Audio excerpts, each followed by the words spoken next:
ಕರ್ಕಟಕ ರಾಶಿಯವರು ದಾನ ಧರ್ಮ ಮಾಡುವಲ್ಲಿ ಎತ್ತಿದ ಕೈ. ನಿಮ್ಮ ಹತ್ತಿರ ಇಲ್ಲದಿದ್ದರೂ ಸಾಲ ಮಾಡಿಯಾದರೂ ಪರರಿಗೆ ಸಹಾಯ ಮಾಡುವ ಗುಣ ನಿಮ್ಮದು. ಆದರೆ ದುರಾದೃಷ್ಟವಶ ನೀವು ಯಾರನ್ನು ಹೆಚ್ಚು ನಂಬುತ್ತೀರೋ, ಯಾರಿಗೆ ಹೆಚ್ಚು ಸಹಾಯ ಮಾಡುತ್ತೀರೋ, ಕೊನೆಗೆ ಅವರಿಂದಲೇ ನಿಮಗೆ ಮೋಸವಾಗುತ್ತದೆ. ನಿಮ್ಮ ಬೆನ್ನ ಹಿಂದೆ ಮಾತನಾಡುವವರು ಹೆಚ್ಚಾಗುತ್ತಾರೆ.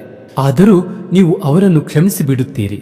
ಅದೇ ನಿಮ್ಮ ದೊಡ್ಡ ಗುಣ ಮತ್ತು ಅದೇ ನಿಮ್ಮ ದೌರ್ಬಲ್ಯ ಕೂಡ ಹೌದು. ಕಳೆದ 2-3 ವರ್ಷಗಳಿಂದ ನೀವು ಪಡುತ್ತಿರುವ ಕಷ್ಟ ಅಷ್ಟಿಷ್ಟಲ್ಲ. ಆಫೀಸ್ನಲ್ಲಿ ಕೆಲಸ ನೀವು ಮಾಡಿದರೆ ಹೆಸರು ಮಾತ್ರ ಬೇರೆಯವರ ಪಾಲಾಗುತ್ತಿತ್ತು. ಎಷ್ಟೇ ಕಷ್ಟಪಟ್ಟು ದುಡಿದರೂ ಮೇಲಾಧಿಕಾರಿಗಳಿಂದ ಕಿರಿಕಿರಿ, ಸಹೋದ್ಯೋಗಿಗಳಿಂದ ಅಸಹಕಾರ.